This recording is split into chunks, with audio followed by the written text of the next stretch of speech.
This is Golf with Jay Delsing. A two-time All-American at UCLA. Competed in nearly 700 PGA Tour events, 7 professional wins to his credit. Over 30 years of professional golf experience. A member of the St. Louis Sports Hall of Fame and the Missouri Sports Hall of Fame. This is Golf with Jay Delsing.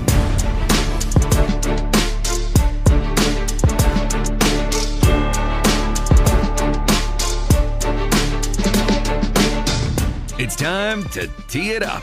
News from the world of golf. We're on the range with Jay and Dan. Away we go on a Sunday morning on 101 ESPN, a tradition unlike any other.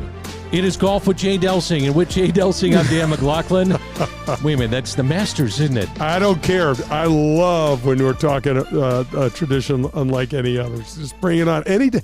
We could start that. We could start every show that way. I love that. We're going to do a lot of talk in this show because we have one guest, and you like it sometimes when we just say no guests. Absolutely. And we just go back and forth. But we're going to visit with Steve Fluke. Yeah.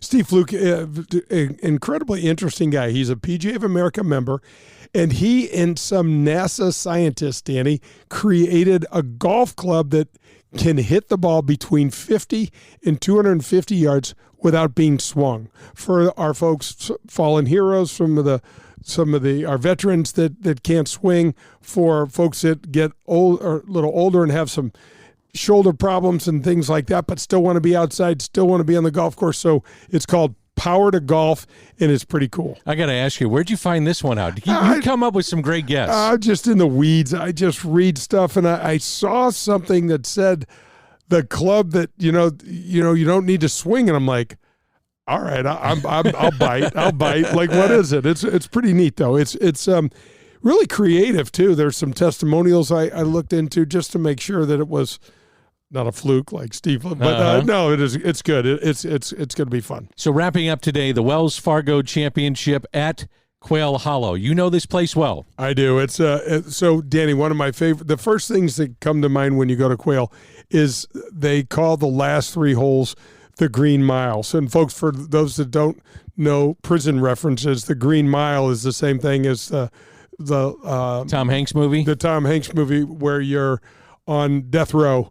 And it's just the Green Mile just takes forever before you're executed. So what is it about it? What makes it so tough? Oh man, the holes are they're just monsters. So 16 can play up to 529 yards long, par 4. Now it is a little downhill, but it's got a green that kind of sits kind of funky at it, and just being 529 in a par 4, that's enough.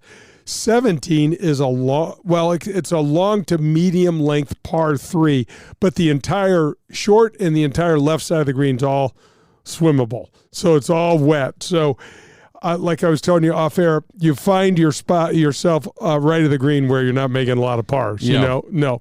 And then 18 is a monster. It's right about 500 yards long. There's a creek that runs all the way along the left that gets lots and lots of play. And then there's a couple bunkers and some trees over on the right, and I've been there, and that's not that great either. You're telling me you've always enjoyed, though, the Wells Fargo Championship. Absolutely. Oh, man, the folks come out. Wait till you see how well attended it is. So it's an elevated event this year. So there's only 68 players because Aubert pulled out with a sore knee. I just spoke before we got here today, Danny. I spoke with Joe Scavron, his caddy, and he said he'd come back on the show, and the second place finish at Augusta in his first major ever. It's pretty impressive. And then I said, "You guys going to be okay for next week at Valhalla?" And he goes, "We're good to go." So I can't wait. So Joe Scavron's got himself a tiger by the tail with Ludwig Aubert. So he's not playing, and Scotty Scheffler's. They haven't had the baby yet. It's the longest pregnancy in the history of sports. Wow. I mean, we were talking about if he gets a call in the back 9 on Sunday, he's gone. At the Masters. That was 3 weeks ago. Sure. Come on, Meredith. We got to get a baby out of here. What's interesting, this guy, if it depending on the timing, Danny, for next week's PGA Championship, he won't play. Right. There's no way. We're going to get into that in just a moment. Yeah. You mentioned elevated events. I think we need to revisit this and kind of update our listeners and what it's about, and then just get your thoughts on an elevated event. So this is a reaction, guys, that the PGA Tour, in my opinion, overreacted. Agreed. To LIV. Okay, so LIV plays for $20 million every week. Is it 20 million, 25? There's some that are even higher. Yeah, so but it's a minimum of 20. Yeah, so it's somewhere between, it's a lot. And our purses prior to this, our highest purses were the majors and the Players Championship around 17 or 18. And those were very specific events. And Danny, what needs to be noted, we're not responsible for the purse, the PGA Tour, meaning we are not responsible for the purses for the major championships. Okay? Those are not co-sponsored, meaning we are not supplying the purse. So the USGA supplies all the purse for the U.S. Open. The Masters and Augusta National handles the purse there, the PGA Championship. And we talked to Seth Waugh, and he talked about it's a big deal now, playing for $20 million. That's an extra $5 million that they had to come up with because of this elevated situation, and the Open Championship is the same way. So what the tour has done is they've created, what, Danny, 6 or 8 of these elevated events. I think 2/3 of them or 3/4 of them have no cut. So Quail Hollow has no cut. There were 70 players playing. Now we have O'Bear and Scheffler not playing, so we have 68 players playing, and they're playing for $20 million purse. And so a couple of things. First of all, until we got this influx of cash from the Fenway Sports Group, we did not have the money to sustain this model for more than a couple of years. We were already dipping into our reserves at the PGA Tour, and it was horrible, in my opinion, just a bad decision. I understand why they did it, but you've got to be able to fund stuff before you go ahead and commit to things, right? So, it's great. Hey, I want to buy this car. I don't have any money, though.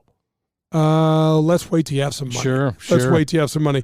But here's what it's done, Danny, on a smaller level that I think is way more important. When you are looking at sponsors on the PGA Tour, we have 37 events. We have phenomenal sponsors that some have been with us for years and years and years. And now you're going to them and saying, sorry, Mr. Shell, the Shell Oil Company, the $12 million that you wanted to put up is not good enough anymore. Now you got to put up 20. Well, Danny, these guys are saying, we're out. Mm-hmm. Honda, been with us forever. They dropped. So it goes on and on. So you're walking away from great, viable partners, and you're also creating a system within the tour itself, Danny, that's a horrible look. And here's what I mean by that.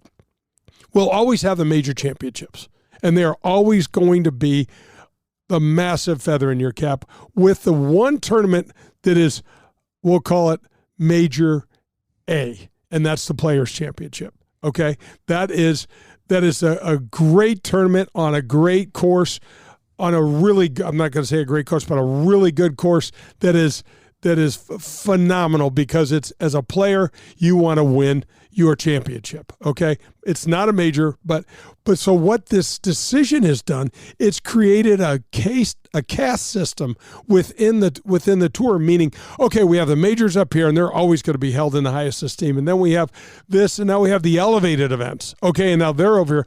What do we do with the Texas Open? That's the longest standing tournament on the PGA Tour schedule. Well, now where are they? And every once in a while, every 3 or 4 years, they let them become an elevated event. It just creates the haves and the have-nots for the sponsors.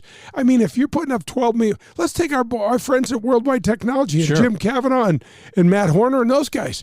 I mean, they're putting up $12 million or $10, whatever it is, a lot of money, somewhere between $8 and $12 million to host that event down in Cabo that no one goes to. It makes me think of last week. It's Right. not an elevated event, and we're talking about just a week ago, and the leaderboard was, I hate saying it's no names, because if you're playing on the PGA Tour, you're in the top 1% of the world. the top 0.5% of the world, 0.000005, whatever the case may be, to be that good to be playing on the PGA Tour. The problem is, though, you don't know the names. You don't know some of the names that are atop the leaderboard, and that's a real concern right now, has to be, for the PGA Tour. Oh, Danny, you're spot on, and look at our ratings. They're plummeting. I mean, we just, this week, I'm sure the ratings will be more up, but Tiger's not playing. And that makes a big difference. Sure. Now, wait to see what the ratings look like down at Valhalla for the PGA Championship when Tiger plays, and it'll be off the reservation. We'll be blown back up there. But you're right. And I mean, so if you're the folks at the Byron Nelson last week and you just put up all this money, your ratings were abysmal, your tournament, look, Taylor Pendriff's a great kid. I actually played with him up in Toronto probably 5 years ago, and I loved him. And he's so long, it's ridiculous. And so I loved seeing him win. But those sponsors and the spectators, they want to be able to relate to somebody. They want to be able to know somebody. And it's not happening, Danny. And it's a bad look. It's ironic. The pro game, I'm going to say this differently. The men's pro game, because we got to cover Nelly, is never been more screwed up. We are over the money, and Liv and Norman and all of the division and all this stuff has never been more screwed up. But Danny, in the trenches, on the golf courses, we've never been in better shape. Young players, the way that they're coming on the scene now, and maybe it's a byproduct of not having the big names, but you're seeing some of these younger kids get more attention, and that's the next wave of great golfers coming through. Oh, absolutely. I mean, and we'll start with Aubert. I mean, this is a kid that was the #1 amateur for 2 years out of Texas Tech. He got his tour card through PGA Tour University, brand new, and as I'm throwing shade at the PGA Tour, I'm also going to give them kudos for the PGA Tour University. It's a phenomenal venue, or an avenue for younger players and college players to start their career. And our buddy Justin Barget, who we had on a couple of weeks ago, is right in the middle of developing that. So it's super cool. But I mean, you need to have those young guys, Danny, going up against, JT, Ricky Fowler, all those guys, because those battles become memorable. When Aubert goes up against, Knapp or Taylor Pendriff, you're like, man, I think I'm just going to go make a sandwich. Right. It's just not the big names. No, it's just a tough look. And now you have to start somewhere. So the young guys have to start somewhere. But most of the young guys, Danny, have been on tour for 2 or 3 years, and they just haven't quite made a name for themselves because it's hard. We've got the mailbag coming up in this show. We're also going to go through, there are so many people that are afraid to go out there and get a lesson. I can't wait. This is one of the coolest segments we've come up with. And I'm going to give you just commonly asked questions, some simple questions, and I'm going to throw those at you, so we'll have a little fun with that. We're also going to get into some news with Rory McIlroy this past week. Big news with him. We'll preview Valhalla. That'll be fun. But first, let's tip our cap as we head to break. And I know you wanted to tip your cap to the high school kids, the boys, that are wrapping up their season starting tomorrow and on Tuesday. God bless the high school boys golf. We're tipping our cap. Our tip of the cap is brought to you by the Dean Team Volkswagen of Kirkwood and our buddy Colin Burnt at 314-966-0303. Danny, I just hit a pothole that blew out not only my front left tire, my back left tire. When did this happen? So earlier this morning or Saturday? And so I had to have the car towed over to the Dean Team. Colin just took great care of me. Just great. 2 flat tires. You're so lucky that you could call Car Shield or you could call the Dean Team. And see, that's what I was like. Well, don't make sure you get both the sponsors in, Jay. That's part of doing this on radio. What am I thinking? But the Car Shield guys have us covered both front, back, in and out. Yeah, it's fantastic. But anyway, so our tip of the cap. I don't want to upset one of our sponsors. No, exactly. So the boys, man, playing golf in the spring in the Midwest is a task, man. It is not easy. Your son's going to state. We've got a bunch of kids that we've previewed going to state, Harrison and Bubba and Nick and Hunter and all sorts of guys that are going out there, and I can't wait. But it's been difficult. The weather, man, we've had so much rain lately. We went from no rain, cold and windy, with no rain, to warm and dumping. Tornadoes, we've got 35-mile-an-hour gusts. We've got everything. So the state tournament is starting, I think. It's Monday, Tuesday. Right, that's what I was saying. It's just tomorrow and Tuesday. So our hats off. We're tipping our cap to all the boys. Have a great tournament. I hope everybody plays as well as they can, and we'll see who can go the lowest and bring back some hardware. That is super, super exciting. You know what's interesting about the boys in playing at this time? As you said, it starts out at the cold weather, then you get into some warm weather, which they hope to have this week, but how the distances must change with their irons. That's something you have to keep in mind, and for you're just an average golfer out there like myself, I'm even noticing that when I play, the distance now that I'm starting to get with my irons. Oh, yeah, D, as soon as we heat up, it's just been proven, the ball, once we get to that 80-degree mark or so in that sun, the ball starts popping. And listen, let's recap a little bit. The boys went through tryouts in February. Right. I mean, you want to talk about hitting a rock. That ball is not going anywhere. And then you start thinking about the coldness, the dampness, how the shape of the golf course, at least with this rain, we got some grass growing now, so you're going to get lots of rough. It's a difficult time to play golf in the Midwest in the spring, and we haven't quite had the heat come in yet, so the greens will not be their best. So good luck, boys. It's going to be difficult. Coming up next, it's Steve Fluke. We're coming to you from the CarShield Studios, and we're brought to you by Daugherty Business Solutions. This is Golf with Jay Delsing. That was On the Range. Up next, we'll head to the front nine. You're listening to Golf with Jay Delsing, presented by Daugherty Business Solutions. Daugherty Business Solutions has been enhancing the business of our customers for the last 37 years. How do we do it? Through our expertise in technology, better use of data and analytics, artificial intelligence, and machine learning. We roll up our sleeves and collaborate. We build applications and effectively communicate with our partner clients to bring their goals and objectives to the finish line. Our award-winning Access Point program is a community game changer. With nearly 100 students in the program, mostly young African-American females are making between $55,000 and $60,000 per year right out of high school. That's right, $55,000 to $60,000 a year right after high school graduation.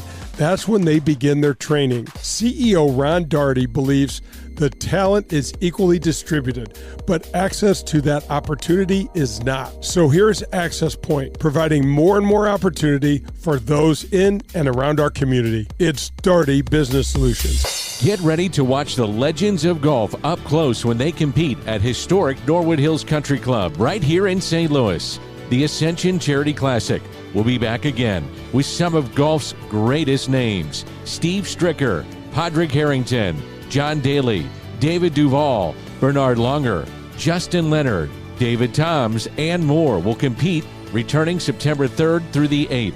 Visit AscensionCharityClassic.com for information.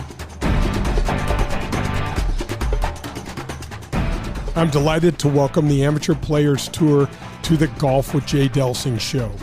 The APT team has worked so hard to establish a national golf tour for amateurs. Folks, don't miss out on this opportunity. If you love golf and ever wondered what all the fuss about tournament golf is, then this tour is for you. We just released the 2024 schedule, and it is a beast.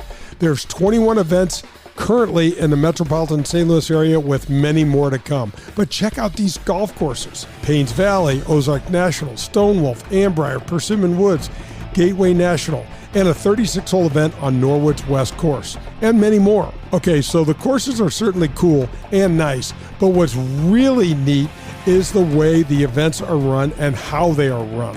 The APT team does a fantastic job of closely monitoring handicaps and ensuring a good and fair competition. There are 5 divisions, a year-long points competition, major championships, elevated events, and much, much more. Right now, there are over 6,000 members in 41 different local chapters across the country, and all that's happened in just over 5 years. Join now and don't miss out on the best tournament golf in the country, run for amateurs by amateurs themselves. Go to amateurplayerstour.com. That's amateurplayerstour.com. Hi, this is Peter Jacobson, and you're listening to Golf with Jay Delsing.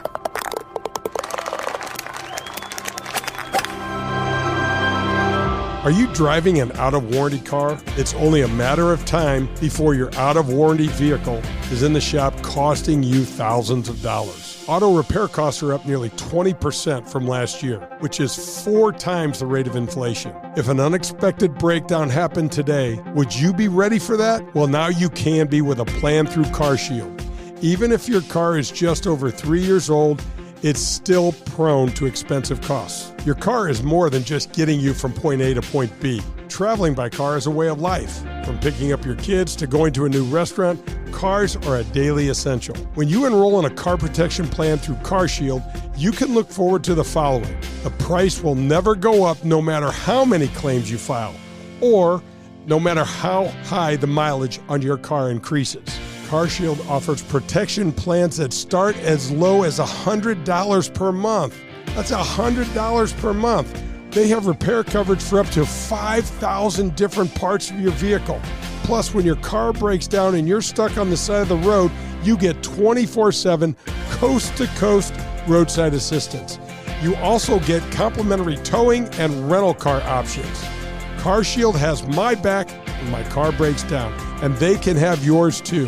Call CarShield today at 800-465-6550 or visit carshield.com. It's CarShield, proud sponsor of the Golf with Jay Delsing show.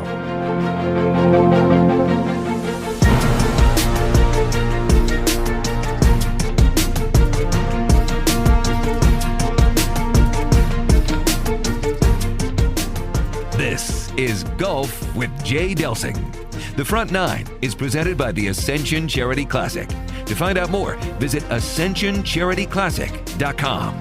I'm sitting down this morning with the Chief Marketing Officer and the co-founder of Power2Golf, Mr. Steve Fluke. Steve, thanks for joining me this morning. Well, thanks, Jay. Appreciate being on your show and sharing our story with your listening audience. I've been following you guys on LinkedIn and some other kind of social media things. So I'm going to do probably a poor layman's job of describing what I see, but then I want you to jump in and take over with some of the technical things. But folks, this is a golf club that's got some sort of power unit at the head, and it is designed for our friends that have had some sort of physical ailments or some sort of physical something that's prevented them from playing. And the golf ball can be hit from 50 yards to 225 yards. And Steve, that's probably a 30,000 foot view, but let us take us behind the curtain a little bit. Tell us a little bit about Power2Golf. Sure, no problem.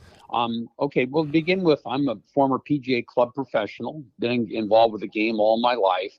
And I came across the original inventor several years ago. He actually needed the input from someone with a golf background, talked about lie and loft angle and so on and so forth. But the club that we've created and manufactured and distributed now is the latest version. It's our third version. As you mentioned, it goes from 50 up to 225 yards. You can fade or draw the ball, hit low shots, high shots.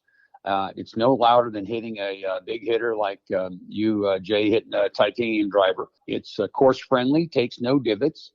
And the people we serve, they either have a minor issue or a major physical issue. Either they were born with a physical situation, they had a life-changing event, or they simply aged out of the game.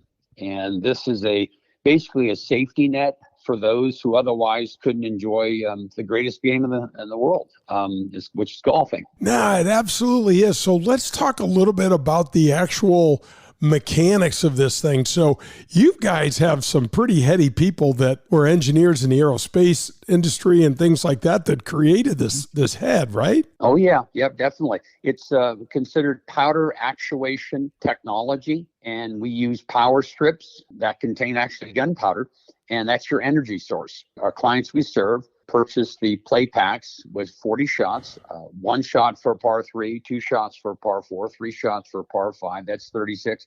And we throw an additional 4 shots in case you hit one out of bounds or hit one in the water. We all need mulligans, Steve. We all need mulligans. Of course. Even tour pros like yourself, Jay. But amen. Seriously. Amen, Yeah, buddy.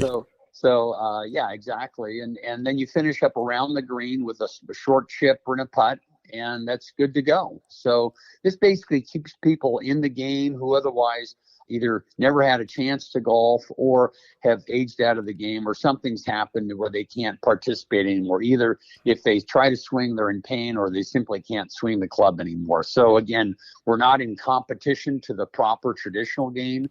This is for something just to keep everybody golfing. That's all. No, it's absolutely super cool. So, Steve, try to paint a picture. So the ball sits in front of this head, and it's got this power strip, and it's got this mechanism that, how do you play different shots with it? How do you hit one, say, higher or lower, or fade or draw? Yeah, you go ahead and set your yardage. It's calibrated at sea level from 50 up to 225 and every yardage in between. If I want to hit a low shot, just like the game, I put the club in the back of my stance, hands forward, and I hit a lower boring shot. If I want to hit a higher shot, put the club head in front of the hands and tilt it back and hit a higher shot. As far as the fade or draw, that's based on shaft angle. So if I want to hit a straight shot, I basically have a standard setup with the top of the club level to the ground. If I want to hit a fade, I can just simply tilt the shaft angle up, hit a fade, and if I want to hit a draw, I drop it down. So I can either hit a straight shot or a fade, 5 to 30 yard fade, or a draw, 5 to 30 yard draw. Wow. So that's basically by shaft angle. Yeah. It's super cool. And, I've done a lot of work with David Faraday and his Troops First and things like that. And I think of our military heroes, that have come back with so many, oh my gosh, debilitating physical injuries. What a cool product for them. And I know that you guys are aligned with some military organizations. Yep. Yes, we are. And work with PGA Hope, PGA Reach. And these are great programs where our PGA club pros donate their time and their facilities and invite our vets to come out. It's more of a golf is something they just do, but it's a camaraderie. And where we fit in is if they come out and they simply cannot, swing a golf club due to the injury that they've experienced. And some can, but some can't. But we have Power2Golf there available.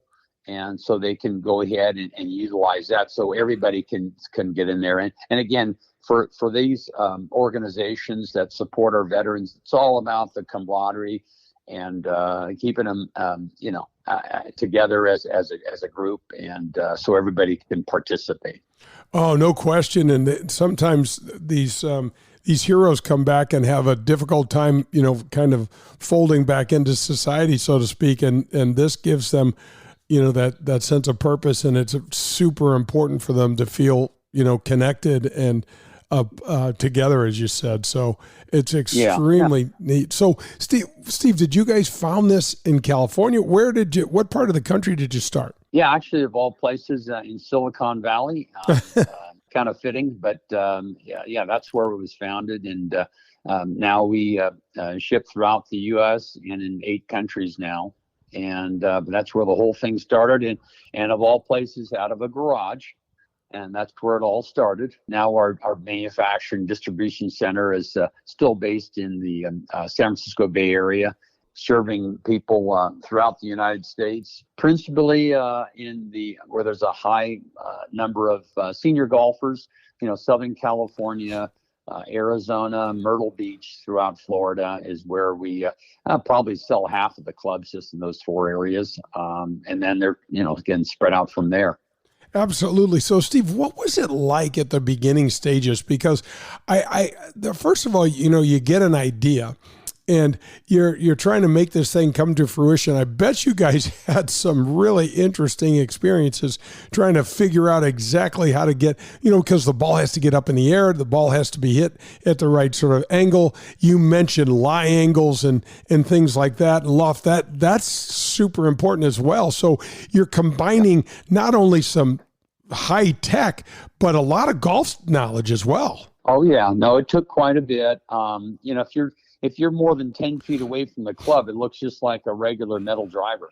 You wouldn't know the difference. So it had to look like a club, but it has to be quiet, accurate, easy to use, reliable, and we're running 2,000 psi through it. So you wouldn't really know it once you hit the shot. That's if people aren't aware of that, that's a lot of compression. Being able to calibrate it as accurate as we do, and we're plus or minus about 2%. Wow. Not quite as good as a tour level pro, but pretty close. That's pretty darn good, my friend. Yeah, and then, it's a static 17 degree, which was the optimum loft angle for distance and loft. Yeah. We had to select one. Going forward, we're going to have the Power2Golf approach, which I think we've come to an agreement that's going to be 47 degrees, which will hit a little bit higher shot coming into approach shots and greens. But for right now, actually, the 17-degree club that we have now does a pretty good job. Now, again, the clients we serve, they're not too picky. They're just happy to be out there. And normally when I go out and play, I'll play the front 9 traditional golf, back 9 power golf. That's cool. That's really cool. It's a lot of fun, even for those that have a little experience in golf and don't really have a physical issue. It's just kind of a fun thing to do as well. I'm visiting with Steve Fluke. He is the Chief Marketing Officer and co-founder of Power2Golf. Steve, what was the biggest challenge you guys experienced early on? Well, the noise level. The first probably scared people at the beginning, I bet. Oh yeah, no, it was. I told them our first version says, "There's no way, guys, no way. Nobody's going to allow it. The head pro's not going to allow it. The general manager's not going to allow it. You're going to upset players and members, and there's no way. Just can't do it." So we got a decimal reader. I hit 10 shots with my metal driver. I said, and we got the average. You see that number there? We have to meet that number or below. And that was easier said than done, but we did it. Like I said, it was a challenge. I mean, it was a real son of a gun. I'd use stronger language, but this is radio, so I don't want to do that. But it was a real headache to be able to do that, because you get one disappointment after another disappointment, and it's kind of like me playing competitive golf. That's why I changed it. There's a lot of disappointment, isn't there, Steve? Oh, my gosh. Holy smokes. Yeah. Steve, tell folks how they can participate, how they can support this, how they can buy this thing, and find out more information. Well, as far as if you want more information, just power2golf.com, Power2Golf. And or if you give a call, it's 650-309-7917. People that are purchasing, because right now we're selling it pretty much just directly. So if you do purchase one, once you do receive it, you have 10 days to make certain it's everything that we promised and everything that you need to keep golfing. Absolutely. That's Steve Fluke. He is with Power2Golf. Steve, thanks so much for joining me. Keep doing what you're doing. We're trying to grow the game here with the show, and you keeping people outside and walking and playing and enjoying their friends in the game. It's great stuff, man. Okay, well, you're welcome. Appreciate your good work you're doing for the game. That was the front 9. Up next, we'll make the turn. You're listening to Golf with Jay Delsing, presented by CarShield. If you're in the market for a new or used vehicle, any make or model, then you need to visit the Dean Team Volkswagen of Kirkwood.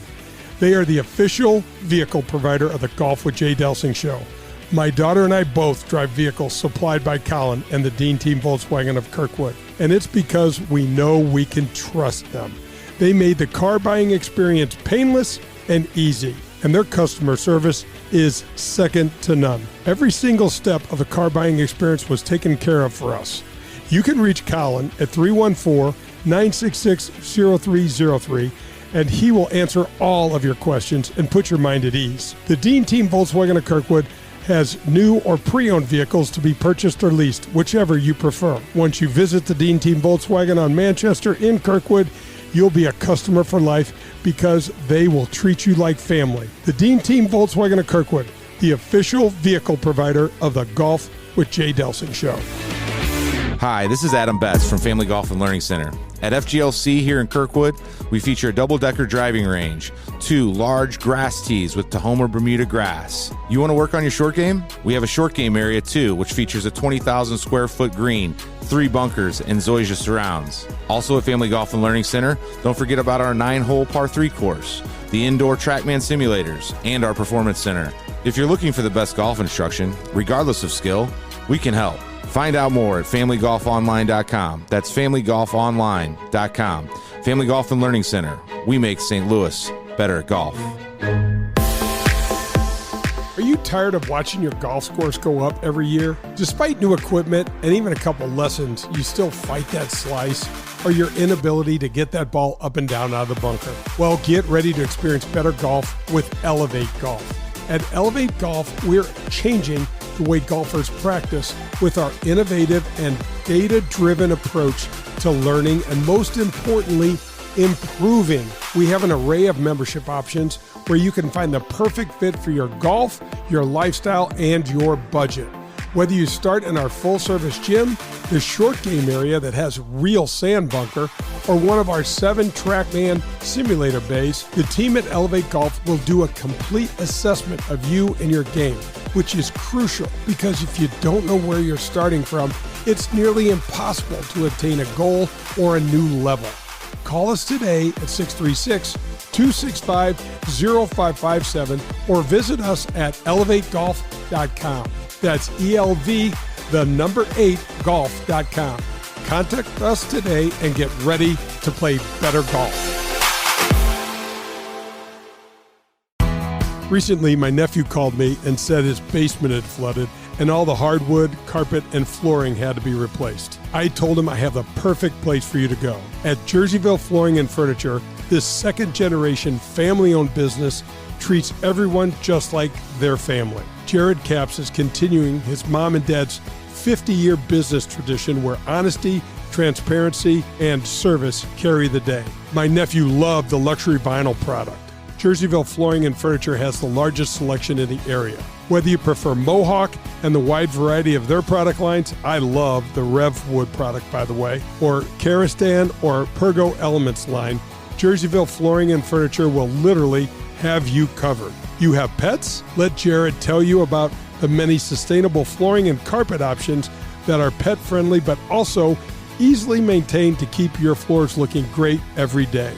And don't forget about their huge selection of Lazy Boy recliners. They are awesome and one of the biggest selections in the Midwest. Call them today at 618-936-0536 and get your free estimate or set up a consultation with one of their experts. You can also go to JerseyvilleCarpetAndFurniture.net. Proud sponsor of Golf with Jay Delsing. Hey, St. Louis, Eddie McVeigh here from Maggie O'Brien's. When you head downtown for a concert or cards or blues game, and now for the St. Louis City soccer game, please come see us at Maggie O'Brien's before and after your event. Take our shuttle to and from or stay in-house and watch your favorite team on our multiple high-def TVs.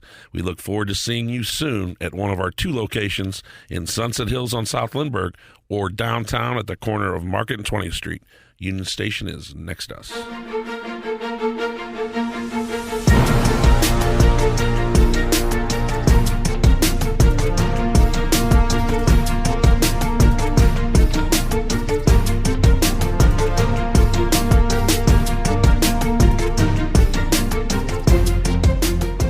This is Making the Turn.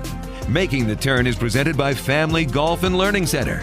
For the kids and adults who love the game of golf, look no further than Family Golf and Learning Center. Now let's get back to Jay and Dan.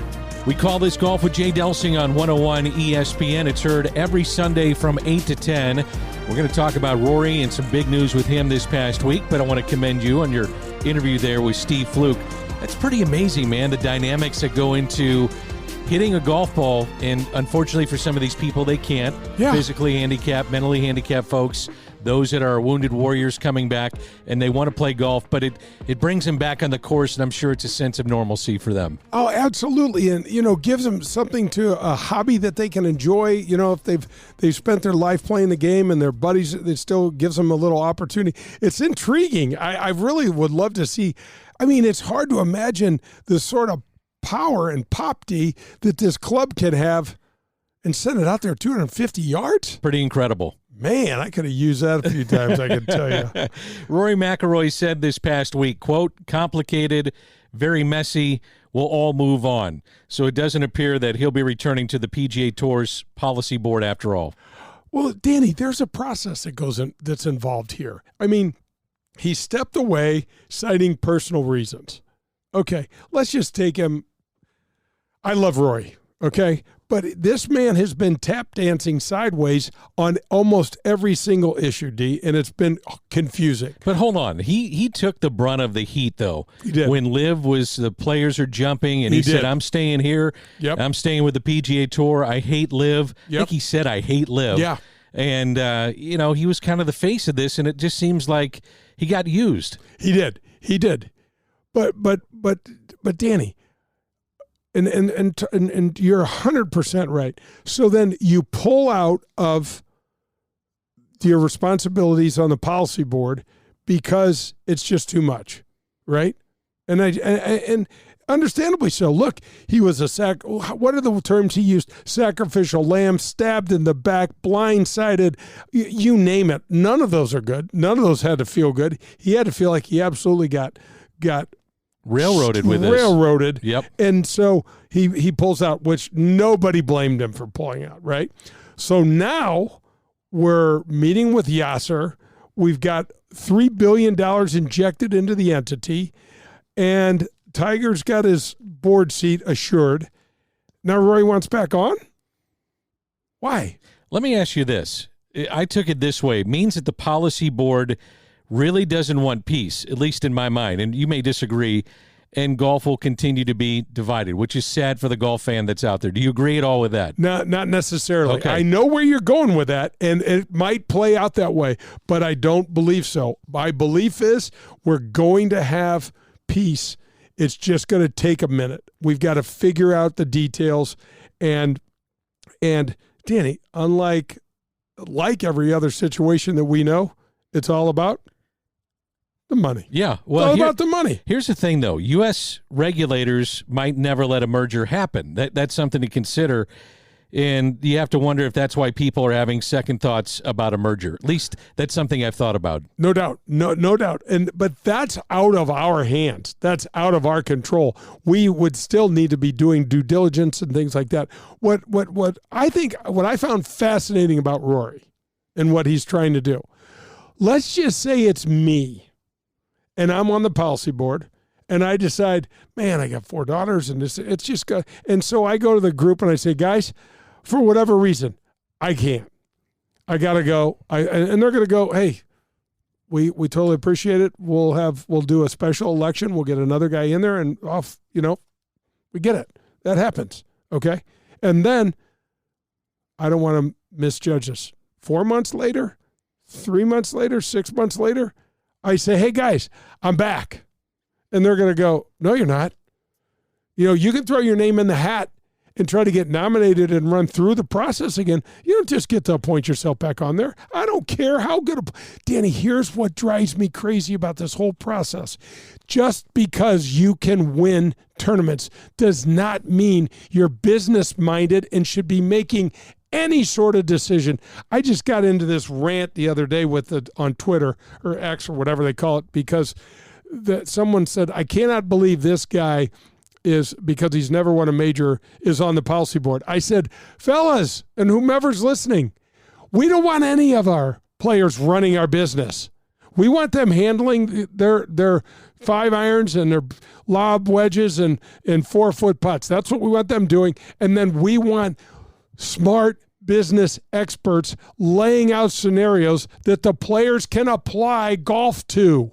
We don't want golfers running the PGA Tour. But Tiger has that seat at the table to represent the players. So you would like to take him away from that, or No, do you think he should be there? Keep all the players there. Okay. But they don't, Danny, they're not making decisions. They're choosing.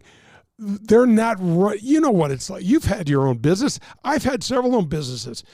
None of these guys have run a business. We're talking about running a business. Not, I know it's golf, but it is there. Here's a great example. When I was not on the policy board. I was on the player advisory council for probably close to 18 years of my career, and we get these business questions and things like that come to us, and this is exactly what happens when a young player comes out and has some success, and then they get either on this council or come to the meetings, and the first thing that almost all of them say, Danny, is, how do we get rid of the pro-ams? Mm-hmm. How do we, and I'm And like, those are the money makers. why don't you cut but they're also, Danny, the differentiator in our sport. Yeah. You get to play with Aubert, business Scheffler. leaders, They get and to, vice versa. Right. They play with the pros. right. You're not getting to play. You don't go play tennis with Djokovic. Right. You're walking 5.5 hours with Scotty Scheffler, Tiger Woods, Phil Mickelson. And I look at those guys, I'm like, you keep playing well, we'll keep making business decisions. That's the kind of decision that just runs us into the dirt. Here's the thing. I want to ask this question very simply. Where is Jay Monahan in all this? I don't. We're talking about the commissioner of the tour. Our commissioner of the PGA Tour. And by appointing Tiger, so Tiger got appointed. He did not get voted in. He got appointed, which the commissioner, I guess, is allowed to do. I'd never heard that before, but obviously it's Tiger Woods, and to a player, they've all said having Tiger more involved in anything is a good thing. Yeah, Cantlay and Spieth is also parts of this. Webb Simpson is a part of it. Peter Malnati, Adam Scott, Rory was. There's a couple others that we're missing. But Danny, by putting Tiger in there, Jay has pretty much solidified his position, at least for the time being. I still say if my generation of tour player was playing, he'd been out already. So that's where I'm wondering where the leadership is right now, because the PGA Tour has gone from fighting with LIV to an extent fighting with itself, still fighting with LIV, sponsors leaving, players are leaving, and that is a state of turmoil. And I just wonder, where's your leadership with this? I agree. And I've talked to a couple of people that they told me, please don't, mention my name in this, but they said our boardroom is in a shambles. I bet it is absolutely in a shambles, and it's just it's a horrible look. I don't know where we go from here until there's some decisions made and we get some sort of clarity. So Rory's talked about making this more of a world tour. And I don't think that's the answer either. This tour is based on being in the United States. I agree. I mean, you want to throw some additional events and maybe make them international and say, hey, we're going to go to Madrid. 1 year we're going to go to Paris. The next year, kind of like what the BMW does, where it goes to Indianapolis and it goes to Chicago and it comes to St. Louis. Okay.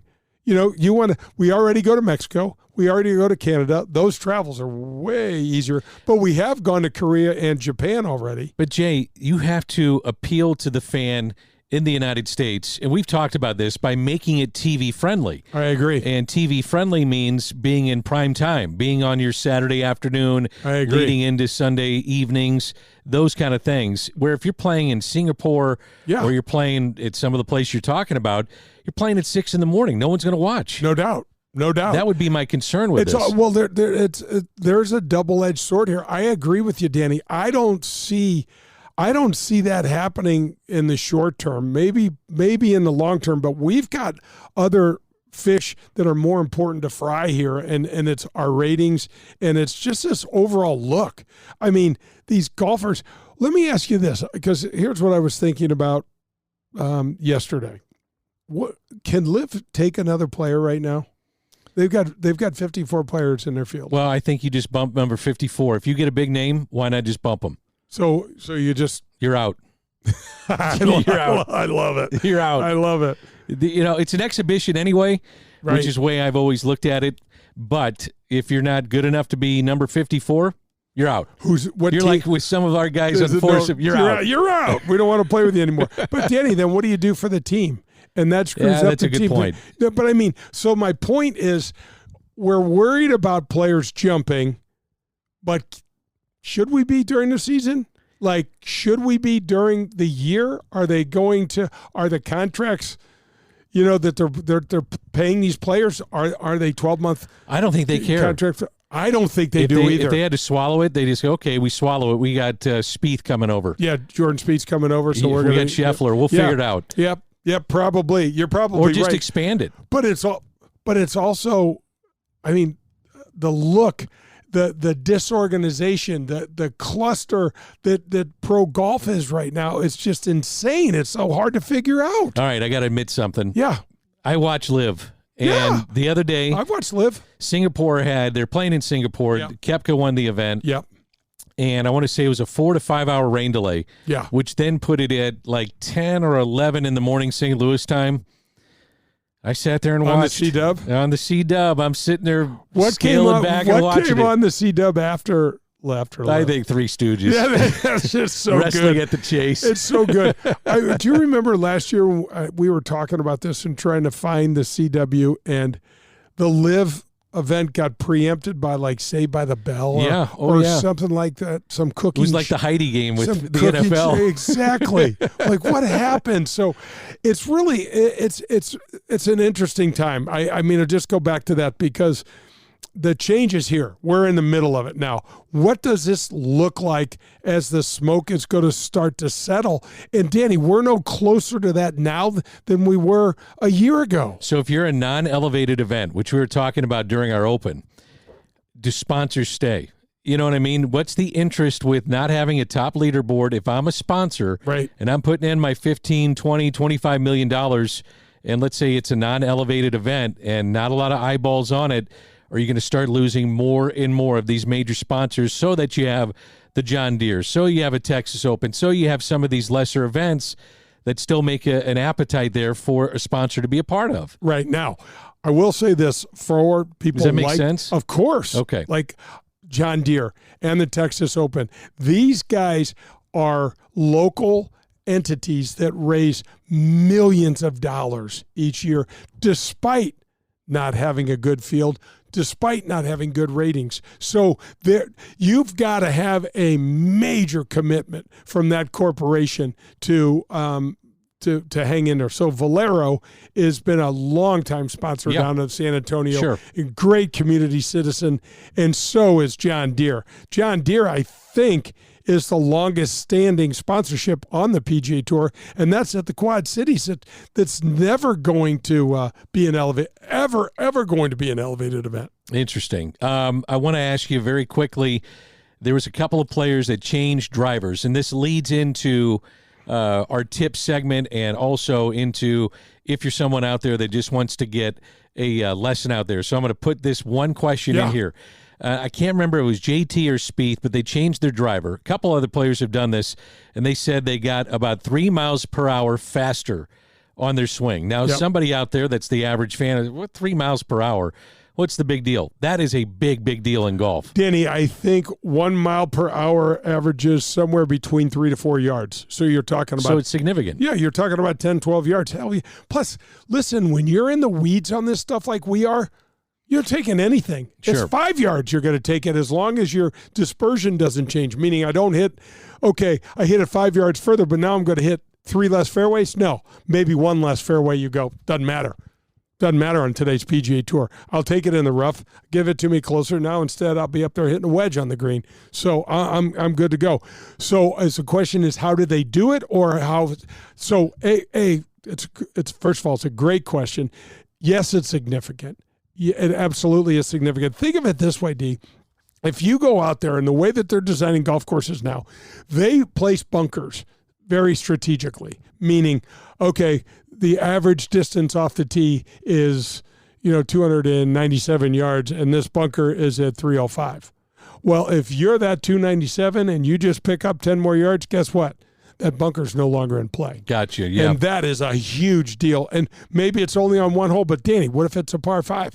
And now you can pop it over the bunker, turn it around the corner, and you're going to be bumping this ball on the green in 2 and taking a look at maybe an eagle. I mean, when you're a player on the PGA Tour, that's how you're thinking. It's like, oh my gosh, I can stand up here now and I can just carry that water, or I can carry that bunker, or this is going to help me here, there, or beyond.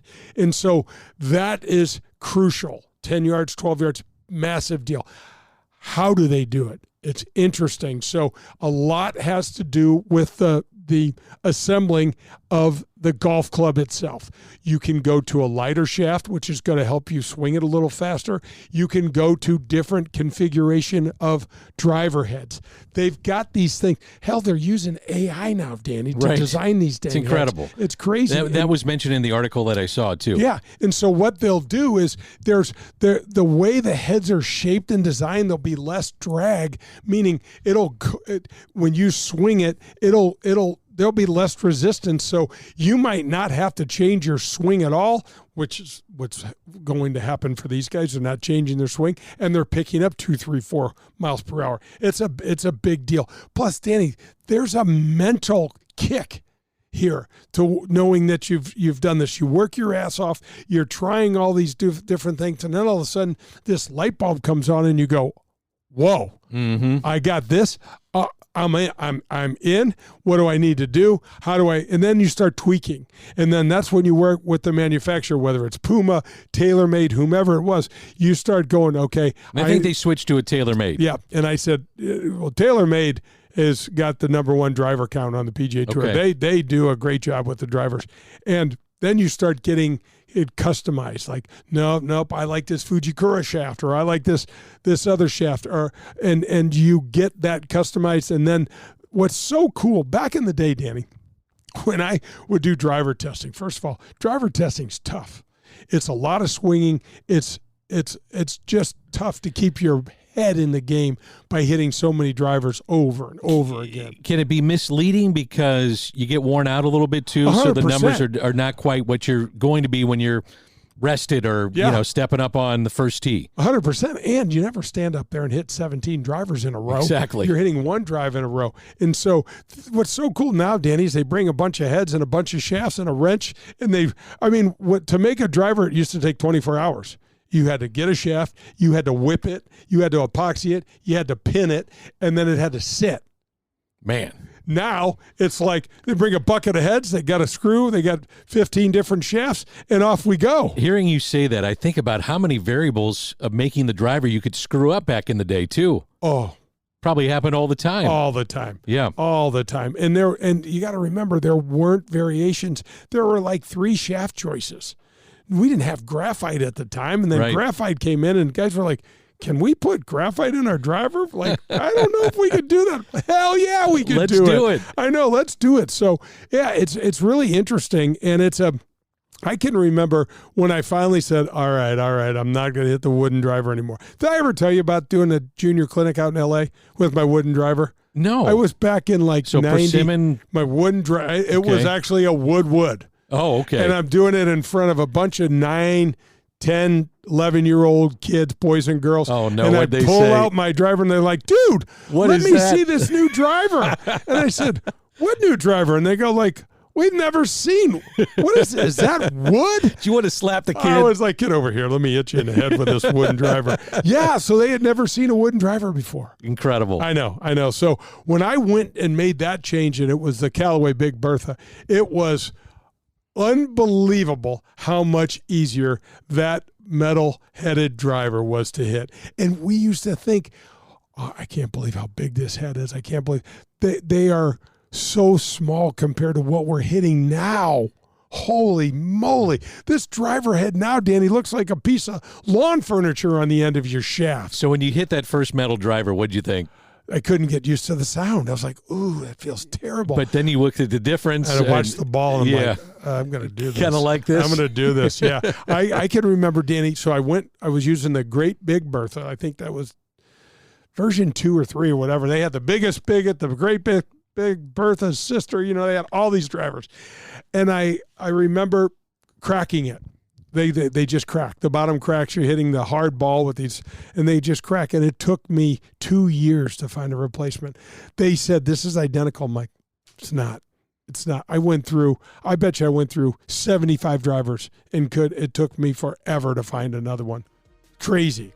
Absolutely crazy. One of the most commonly asked questions of Jay when I'm playing golf with him is, Jay, first of all, just help me. It could be putting, could be chipping, could be whatever. So we're going to go into what happens in a lesson. There's a lot of people that are out there that are afraid to go get a lesson. They think, well, I'm going to look stupid, or I don't want to ask that question. Exactly. So I'm going to throw some of the commonly asked questions that you may get when you're giving a lesson. You good with that? Oh, hell, let's go, man. All right. I love it. Need to run to a break. This is Golf with Jay Delsing, and we're presented by Daugherty Business Solutions. Making the Turn was brought to you by Pro-Am Golf. See what Pro-Am Golf can do for you.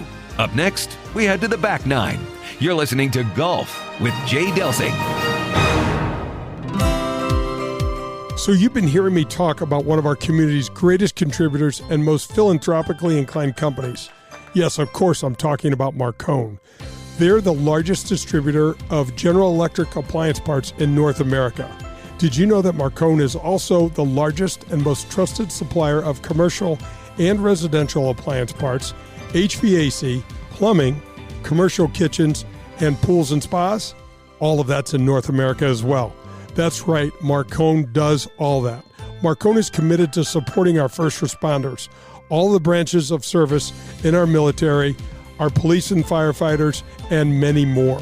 From the viewing deck at the Ascension Charity Classic, founded in honor of our military heroes, to their commitment to Wreaths Across America program, Marcone is here for you and your family as well as your community. That's Marcone, the official sponsor of the Golf with Jay Delsing show. For the best in Italian cuisine in St. Louis, look no further than Paul Manno's, located in Chesterfield. It's traditional Italian cooking, and their best ingredient, it's their tradition. It's cooking like Paul's grandmother used to make, and like his mother still prepares today. There are no corners cut at Paul Manno's. From greeting you at the door to the pasta you'll share with your family, Paul Manno's is committed to bringing you their very best anytime you share a meal at their place. It's Paul Manno's, located in Chesterfield. Do you remember the golden rule? I'm sure you do, but just in case, it goes like this. Treat people the way that you'd like to be treated.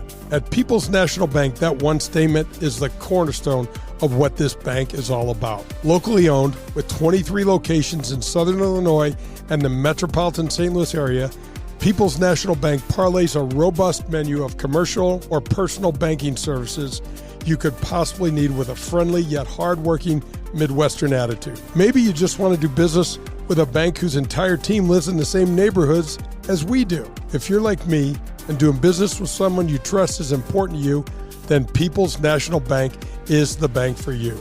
Jason Rantham, local president, is here for you to call, and he'll answer any questions you may have. His personal cell is 314-974-2243. You can also find us online at peoplesnationalbank.com. People's National Bank is here for all of your banking needs.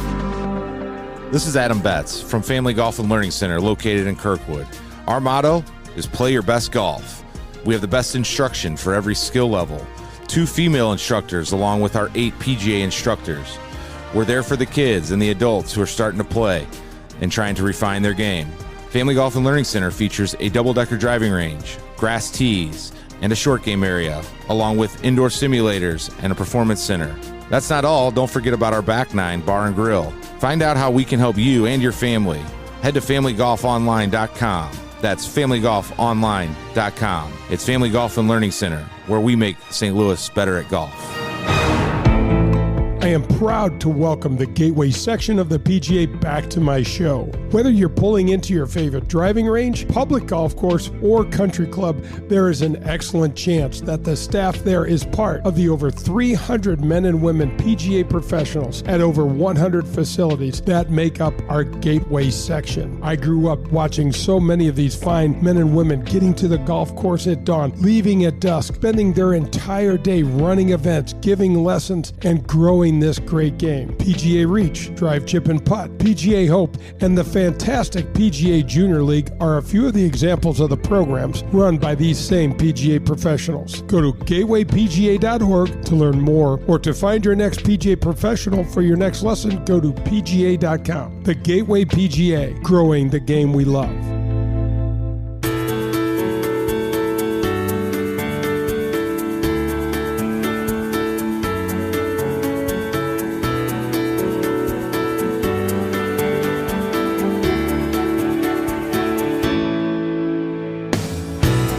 This is the Back Nine. The Back Nine is brought to you by Car Shield. Now let's get back to Jay and Dan. Golf with Jay Delsing rolls on. We know that you're enjoying this because we're enjoying it. It's done 8 to 10 every Sunday morning here on 101 ESPN. And with Jay Delsing, who at one point was ranked 51st in the world, nearly 3 decades on the PGA Tour, I'm Dan McLaughlin, and I'm just a hack. So hey, I set you up now, but thanks for the kudos. But we go out and you got to help me find my ball too, my brother. All right, so we thought this would be fun for the novice golfer out there, thinking about getting a lesson, what happens in a lesson, should you get a lesson, all those things. We're going to answer some of these questions. So, Jay, simply, if I'm a player out there, how do I prepare for a golf lesson? I think the biggest thing is let's assume, D, that you're okay physically. You know what? We all have limitations physically, but let's just assume that it's nothing glaring. You know what I mean? Where you could swing, you could put a reasonable amount of effort into it. It's not, you're not killing your body doing it. So let's just assume that's the case. The biggest thing, folks, is having an open mind, because here's what happens. And this is crazy, and I don't know why we humans are like this, D, but I know this because I've done it, and I watch everybody else do it.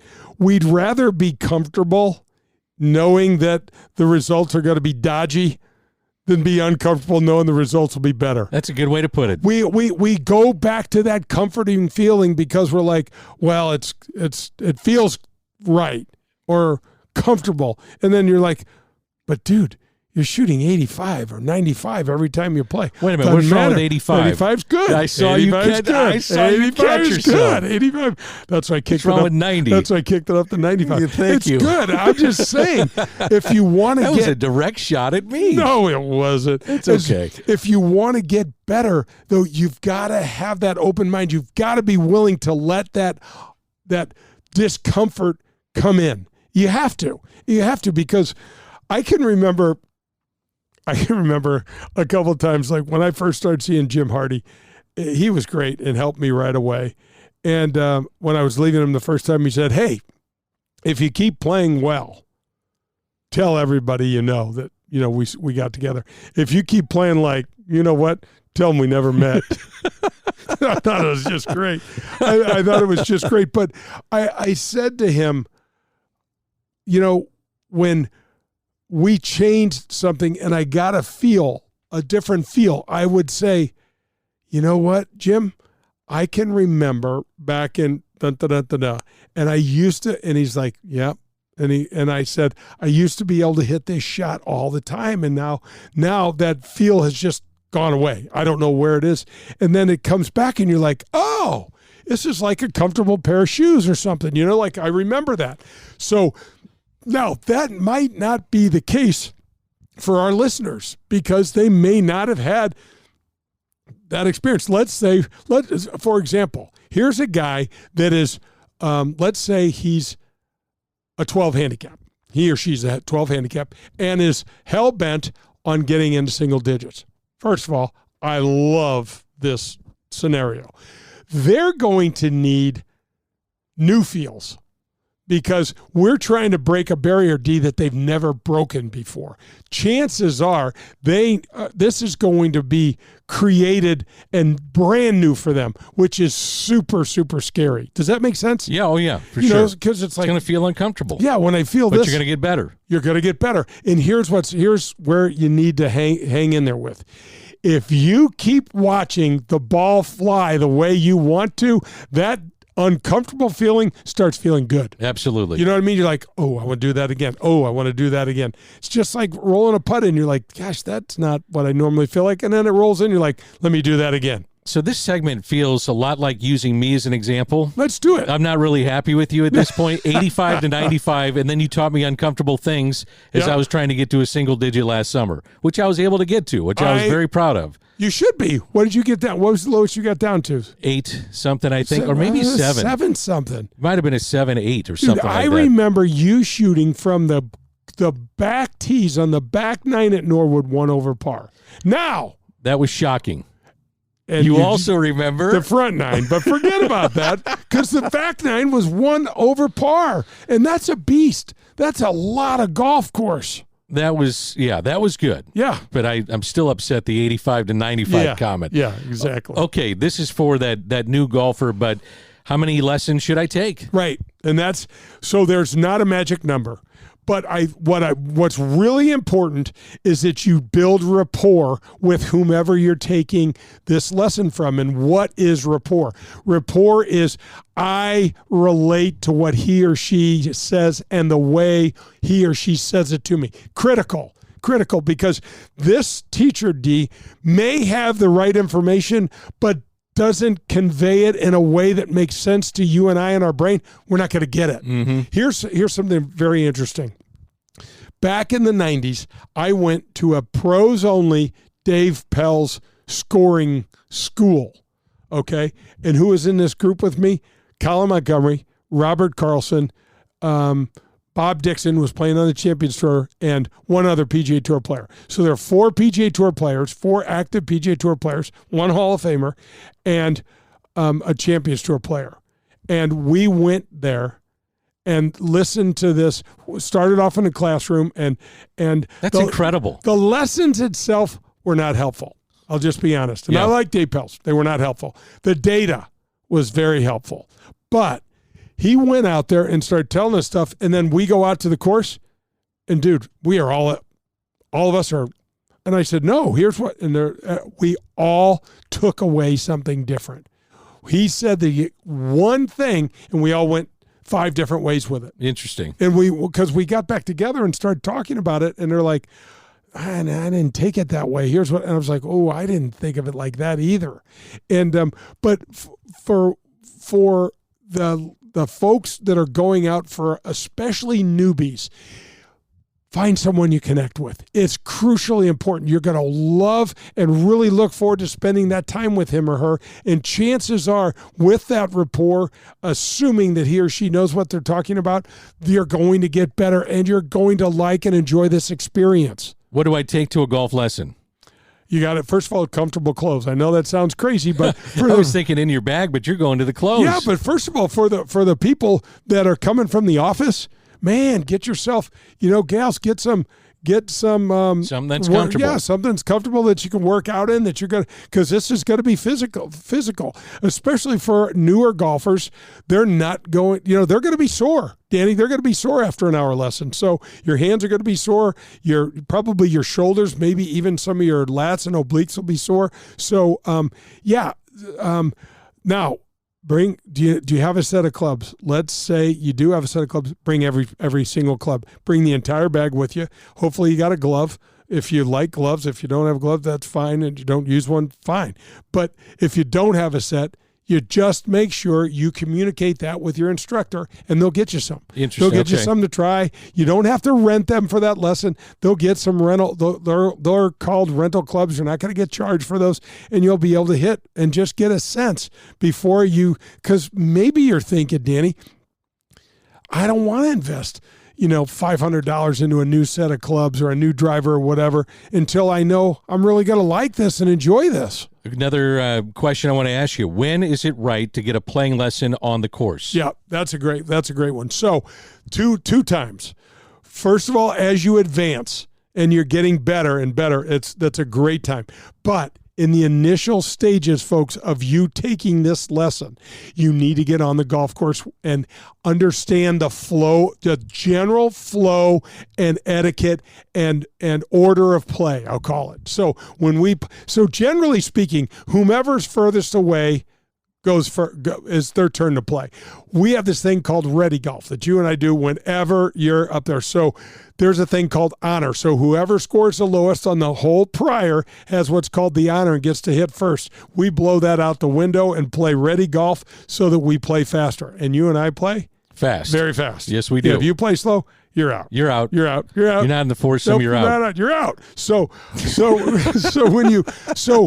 We're tough. But it's important. That's probably important for a different show, but it's important. It's important that you understand the flow of the play because it can be very intimidating. It can be very intimidating. So I'd say within the first 5 lessons, try to get out, and you only need to play 1 or 2 holes. You don't need to play the full 9. If you want to play the full 9, great. But talk to your instructor, he or she, and say, I need to get on the golf course with you. I need to understand, what the sand trap thing, it just freaks me out. What do I do? Well, you hit it in the sand trap.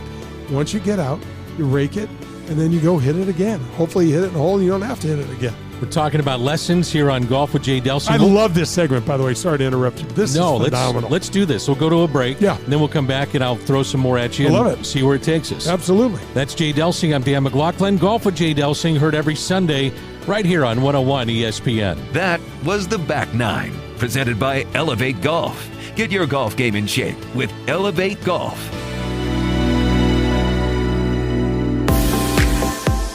Are you tired of watching your golf scores go up every year? Despite new equipment and even a couple lessons, you still fight that slice or your inability to get that ball up and down out of the bunker? Well, get ready to experience better golf with Elevate Golf. At Elevate Golf, we're changing the way golfers practice with our innovative and data-driven approach to learning and, most importantly, improving. We have an array of membership options where you can find the perfect fit for your golf, your lifestyle, and your budget.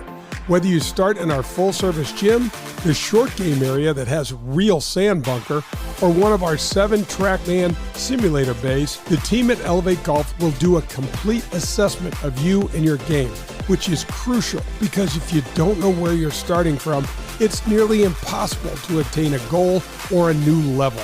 Call us today at 636-265-0557 or visit us at elevategolf.com. That's ELV8golf.com. Contact us today and get ready to play better golf. This is Paul Lazinger, and you're listening to Golf with Jay Delsing.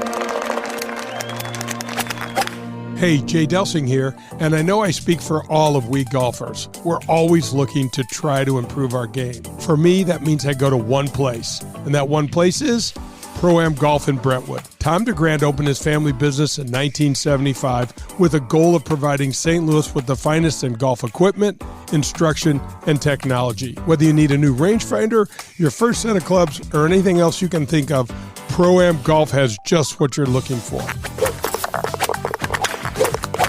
If you're a scratch handicap or you carry a 20 handicap, come visit Pro-Am Golf and inquire about a lesson from Tom DeGrand. He's been fixing golf swings and making St. Louis better at golf for over 40 years. Go get your gear, lessons, or anything golf related where I go, and that's Pro-Am Golf in Brentwood.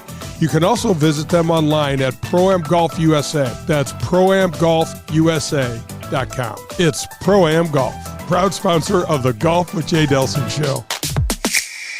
Get ready to watch the legends of golf up close when they compete at historic Norwood Hills Country Club right here in St. Louis.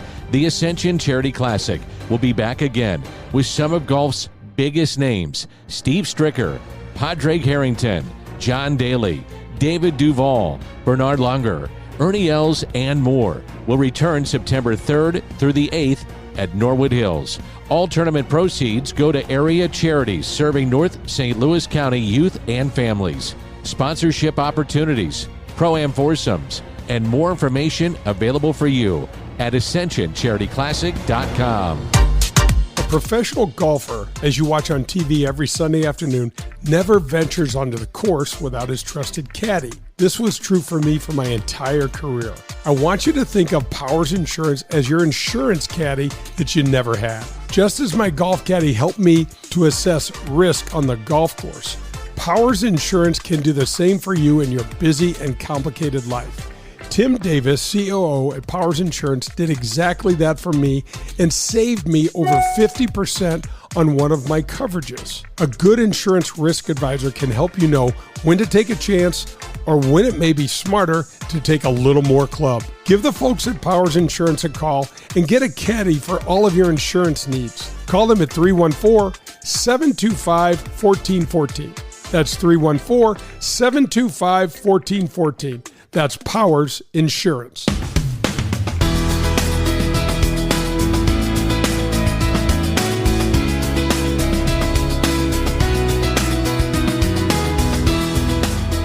This is Golf with Jay Delsing, rated as the #1 golf show in the Midwest. Now let's get back to Jay and Dan. We're talking lessons here on Golf with Jay Delsing. Mailbag is coming up later in the show. As we continue to talk about the lessons, that's Jay Delsing. I'm Dan McLaughlin. Let's advance the story a little bit and advance the questions here a little bit. So something as simple as how long is a lesson? I know a lot of people write in and they're like, I want to get a lesson. I'm not sure. Is it 20 minutes? Is it a half hour? Is it an hour, 2 hours? How long is a golf lesson? Typically, a golf lesson's like 50 minutes long, so you call Family 50. So you call Family Golf and Learning Center. Our boy Adam down there, it's got 9 different PGA instructors to help you, male, female, whichever you prefer, and it usually lasts about 50 minutes. Now, the folks at Elevate Golf are doing things a little differently. They have a remote function with their training, and they're trying to make it more accessible, where you're going to sign up at Elevate Golf and you're going to get time. You're going to get a membership. You're going to get whatever. They've got phenomenal different options over there, but they're kind of blowing up that old lesson mindset, Danny, and it's absolutely cool. And when we talk about in the training center a little later, they've got some great results from some of their young players that are really, really doing well. But it doesn't matter.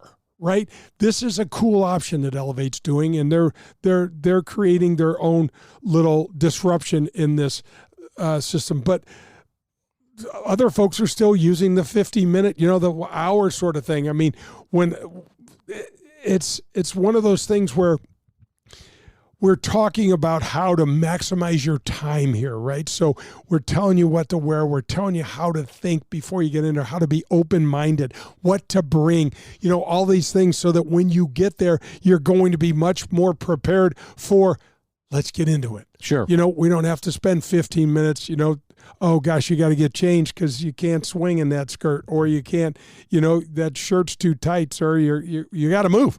We got to be able to move. So I think it's I'd be prepared to be a little sore, especially if you're beginners. And and I will say this, Danny, as a beginner, when you start, you really got to hang in there. You really got to be patient because it's a difficult swing to learn. It's not like, hey, look, I was athletic and I pretty good with a stick and a ball, and I can pick up a tennis racket and have a game with. It's harder than that. Yeah, it's just harder than that. And Robin Williams, his skit was just absolutely fantastic because they're like, oh, they give you a little pool cue to hit this ball straight down. He goes, oh, hell no. They give you a club you can't possibly accomplish the task with, and you have to do it 18 times. So you got to be a little patient, I think, as well. I think at Family Golf and Learning Center, we should point this out to female instructors. I know there's 100%. A lot of ladies that are a little bit, on the fence. Where do I go? What should I do? Is it going to be uncomfortable? Which it might be anyway. As you said, you got to get comfortable with it. But female instructors, for the ladies out there, it is at Family Golf and Learning Center. Absolutely. Norwood's got Jody, who's been a phenomenal instructor in the St. Louis area for years and years and years. There's a lot of those, Danny, and I think Adam's got several different female instructors to choose from as well as males. We got Bobby G, Adam himself, so so I guess the answer, D, is wherever you go, if it's Elevate Golf, if it's Family Golf and Learning Center, call Adam. Call him down there. He'll tell him what's going on. He's the nicest guy in the whole world. I wonder if he's a dad, by the way. Yeah, we got to find that out. We got to find out. But the point is, he's going to take care of you. And folks, most of these pros are going to be. You're going to realize this was really a welcoming and a good experience. I think for a golfer that's been playing a little bit, this is a good question. Can lessons mess up a swing? Yes. If the information's not right, and you have to understand something when you're giving a lesson, when you are the teacher, and you are going to try to, let's say, a grip, Danny, for example. Let's say a player as a right-handed player has a very strong left-hand grip, which means, like most of the tour players now, the club face is going to be shut up at address, and this player is going to be what I would call more of a blocker to a fader sort of thing. If you get this player to turn this player more rotary and get him turning more, and don't understand that he's been holding on and now he's letting go, he's going to start hooking, and he's not going to like that. Now, if it starts out to the right and draws in, he can learn to like it, but most often that ball starts left and goes left, and that's a deal breaker. So you absolutely can see this. Listen, David my good buddy Ian Baker Finch, gosh, we should get Finchy on the show. He'd be great. He'd be wonderful. You line up all these guests, and I'll be happy to ask the questions. Australian guy. Danny, he had just won the British Open, and he wanted to get a little longer, and he went to see David Ledbetter. And he never played well again. He never played well again. And in a year's time, he left the tour and went into the broadcast booth. Yeah, that happens. I mean, the one thing that I will say about Butch Harmon, he's never done that to a player. And there's some other teachers that have that have that moniker strapped to them because they've gone and have taken players, instead of making them better, they've made them worse. And it's the game's hard enough. I mean, you really have to understand that there's some certain moves, Danny, that are compensatory. That means I'm compensating this for that. And if you take that away, you need to have the compensations match, or else the ball ain't going to fly where you want it to fly, folks. How about swing changes? When should I expect those changes to take place? How long does it usually take? Okay, so we're not talking major overhauls like Tiger Woods has done 3 times in his career. We're not talking about that. We're talking about just making some modifications. And if they don't happen, not for the novice. This is not for the novice player. Yeah. But let's say we're that 12 handicap, and our conquest is to go down. We're going to single digits, baby. If you don't start seeing that happen right away, and the fruit of that labor happen right away. Listen to me, right away. Someone tells you this, unless they are completely revamping your golf swing, that this is going to take 6 months, folks, run. This information needs to change. Are you going to go back and forth? Of course you are, but you need to be seeing that change right away, or else the information isn't quite right. What is your teaching philosophy with the swing? What is a general philosophy that you have on the golf swing? I don't have one. I want to take what everybody does and help them play with it. So like you love to hit a hard draw. Not by design sometimes. Sometimes it's a hook, but a hard draw.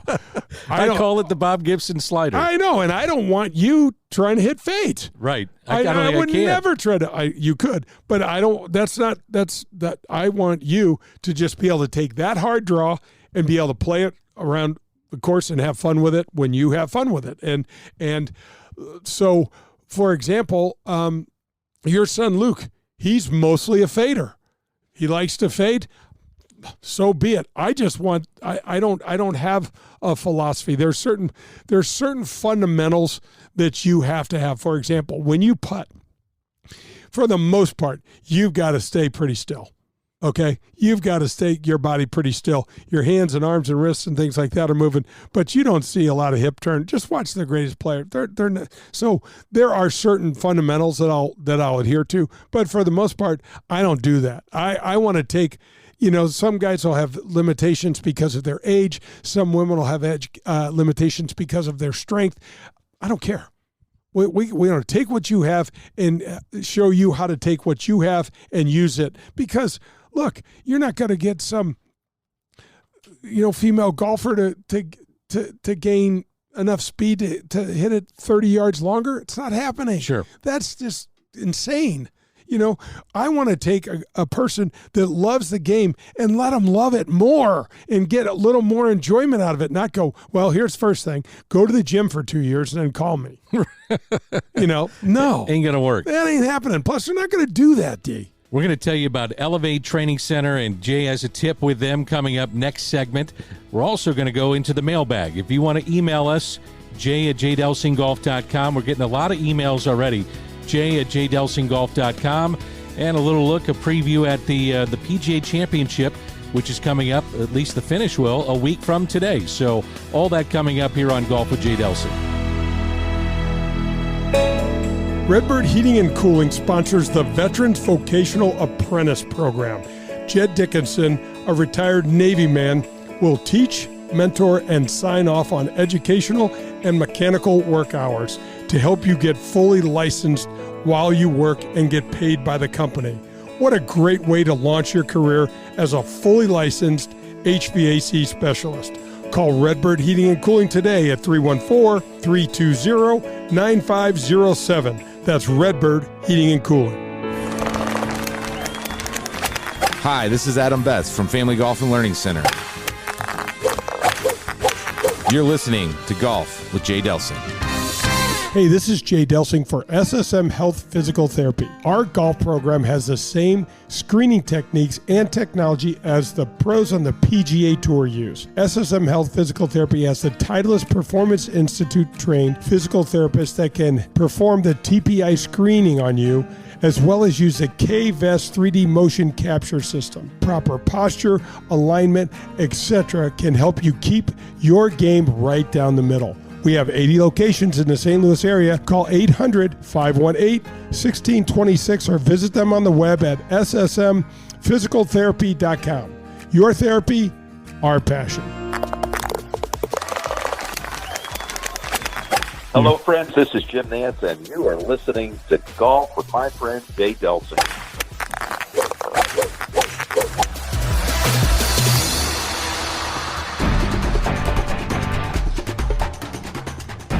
I'm delighted to welcome the Amateur Players Tour to the Golf with Jay Delsing show. The APT team has worked so hard to establish a national golf tour for amateurs. Folks, don't miss out on this opportunity. If you love golf and ever wondered what all the fuss about tournament golf is, then this tour is for you. We just released the 2024 schedule, and it is a beast. There's 21 events currently in the metropolitan St. Louis area, with many more to come. But check out these golf courses: Paynes Valley, Ozark National, Stonewolf, Ambrier, Persimmon Woods, Gateway National, and a 36-hole event on Norwood's West Course, and many more. Okay, so the courses are certainly cool and nice, but what's really neat is the way the events are run and how they are run.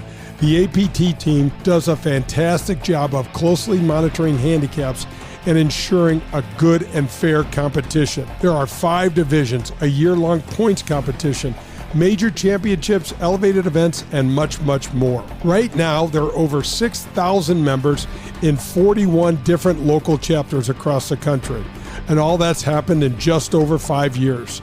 Join now and don't miss out on the best tournament golf in the country, run for amateurs by amateurs themselves. Go to amateurplayerstour.com. That's amateurplayerstour.com.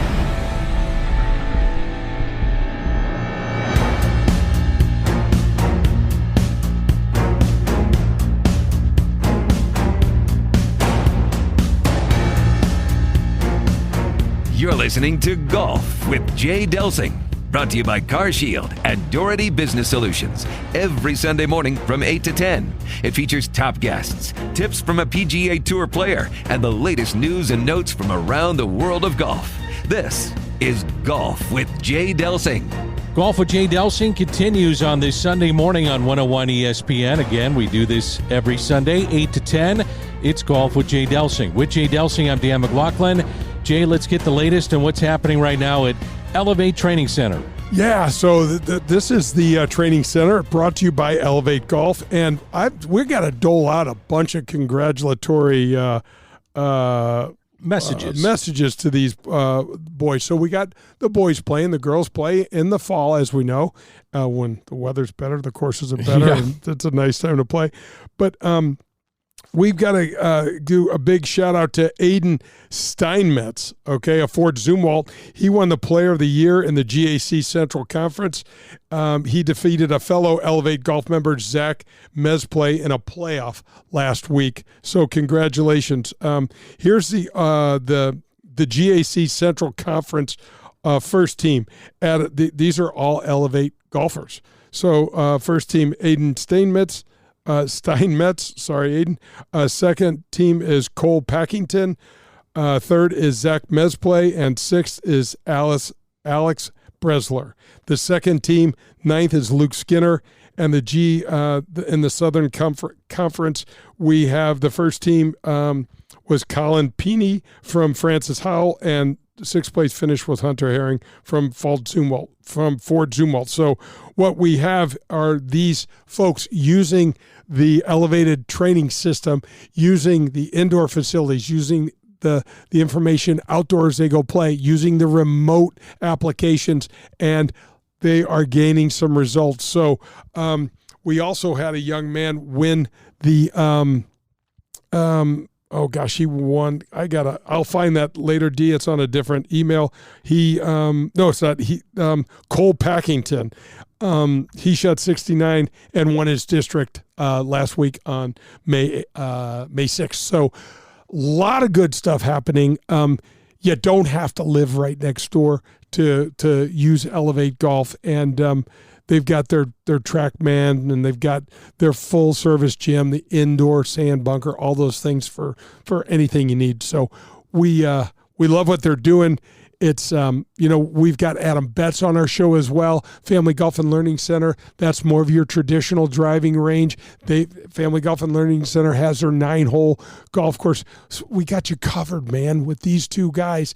They'll take care of whatever it is you need. And you know what's really cool about what Zach and Elevate's doing, along with what Adam's doing, is these guys are at the top of their fields.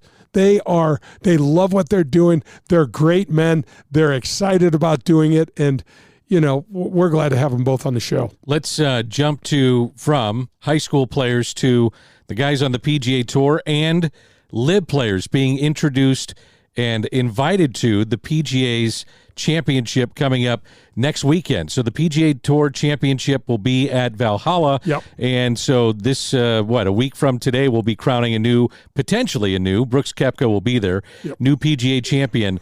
Valhalla, first comes to mind. What do you think? I think of Tiger Woods and beating Bobby May when he hit his driver 500 yards straight left off a number 18 tee and somehow found it and wound up. My heart breaks for Bobby May when I still think of I do too. Valhalla. I'm like, how he's got to be thinking, where that ball's bounding down a cart path away from the hole. And the only reason they find that ball, Danny, is because Tiger's got 7 million people following him. Right. Bobby May and I were playing. We'd have 6 people following us, and we'd be up. Yeah, you got to go re-tee. That ball's long gone.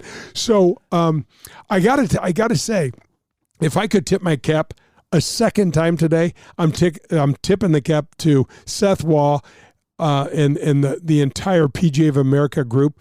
They went out and invited all the right people with LIV and got a great field. Here's the one thing, I did a little dive on this, Danny. So everybody at LIV was up in arms because Louis Oosthuizen did not get the invitation, right? Wrong. Louis Oosthuizen was invited, and he turned it down because Louis is a family guy. He's got 4 children. He owns a big farm and ranch and stuff in South Africa, and he turned it down for some other reason. So that just shows me what kind of leadership Seth and the group, Nathan Carnes, our buddy, is part of that group, and so is Don Ray. It's part of that leadership group that those guys are doing there at the PGA of America because they want a great field. Our buddy Michael Block will be in the field again this year. He earned his way in, Danny, from last year's finish at Oak Hill. So he's a character. He is a character. Is there a guy that comes to mind that this course will favor, or maybe a few players as you look at it and say, that's really good for his game? Yeah. I like Rory and I like Koepka. I like Koepka because of the swagger. He can take apart any sort of golf course. I like Rory because of the way he drives it, man. I just and Rory's won at Valhalla, right? He has. Yeah, he won at Valhalla. So I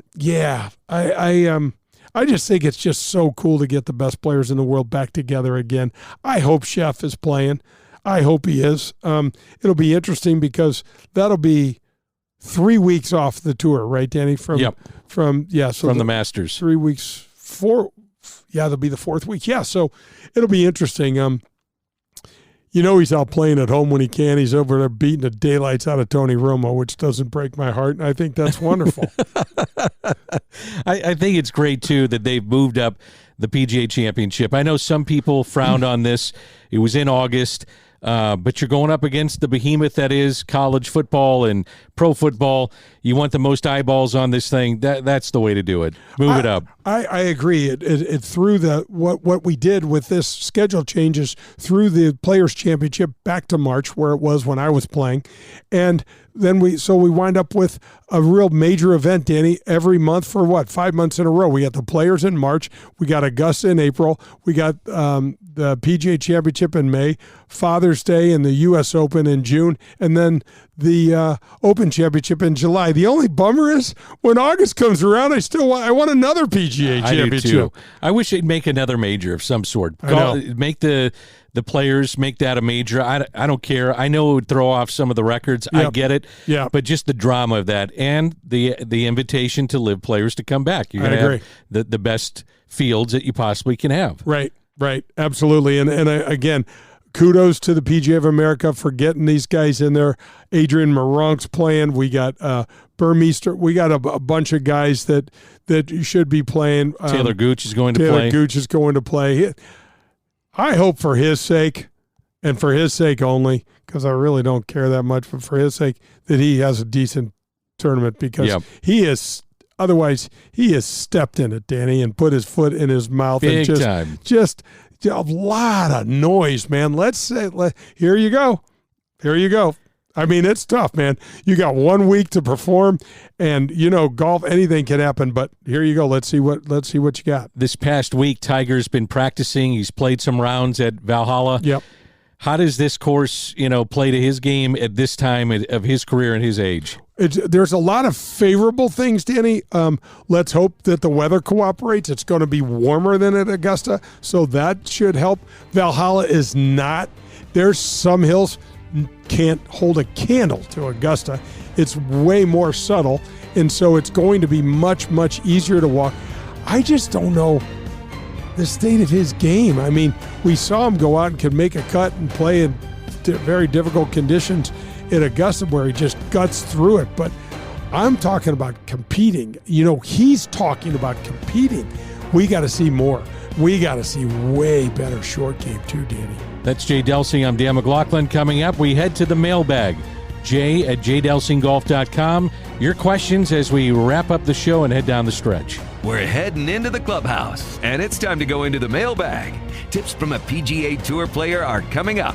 This is Golf with Jay Delsing. Are you driving an out-of-warranty car? It's only a matter of time before your out-of-warranty vehicle is in the shop costing you thousands of dollars. Auto repair costs are up nearly 20% from last year, which is 4 times the rate of inflation. If an unexpected breakdown happened today, would you be ready for that? Well, now you can be with a plan through CarShield. Even if your car is just over 3 years old, it's still prone to expensive costs. Your car is more than just getting you from point A to point B. Traveling by car is a way of life. From picking up your kids to going to a new restaurant, cars are a daily essential. When you enroll in a car protection plan through CarShield, you can look forward to the following. The price will never go up no matter how many claims you file, or no matter how high the mileage on your car increases. CarShield offers protection plans that start as low as $100 per month. That's $100 per month. They have repair coverage for up to 5,000 different parts of your vehicle. Plus, when your car breaks down and you're stuck on the side of the road, you get 24/7 coast-to-coast roadside assistance. You also get complimentary towing and rental car options. CarShield has my back when my car breaks down, and they can have yours too. Call CarShield today at 800-465-6550 or visit carshield.com. It's CarShield, proud sponsor of the Golf with Jay Delsing show. Family Golf and Learning Center. No matter your age or skill level, Family Golf and Learning Center, located in Kirkwood, has something for you. They've got it all. PGA and LPGA instruction, double-decker driving range, par 3 golf course, TrackMan simulators, a large short game green design to help you with all your shots around the green, bunkers, rough, and Zoysia fairway pitching.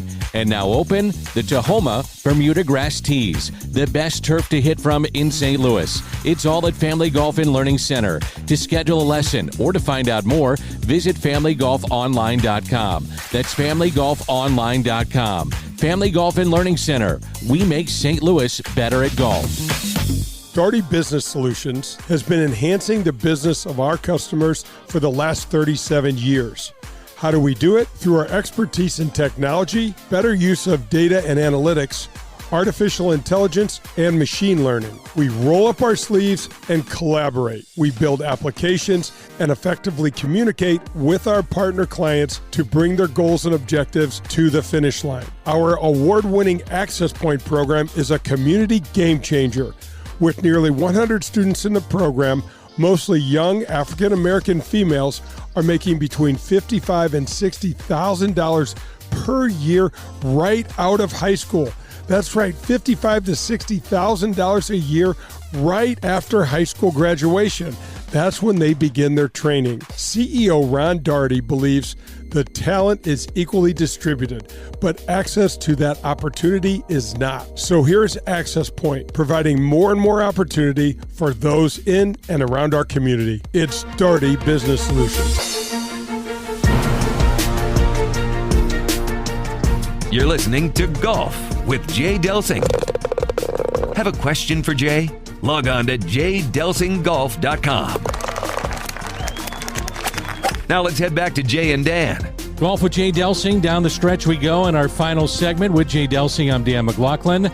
I guess final stretch and down the stretch we go should have been last week. And down the stretch we go. Have you ever been to the Derby? I haven't. It's still one of the things I want to do. It's bucket list for me, and then I know you've been there, but I wanted to go and still want to go to the Masters. That's bucket list for me in sports. List, both of those two. I've heard really good things about. Have you ever had a mint julep? I have not. I have not either. Looks kind of disgusting.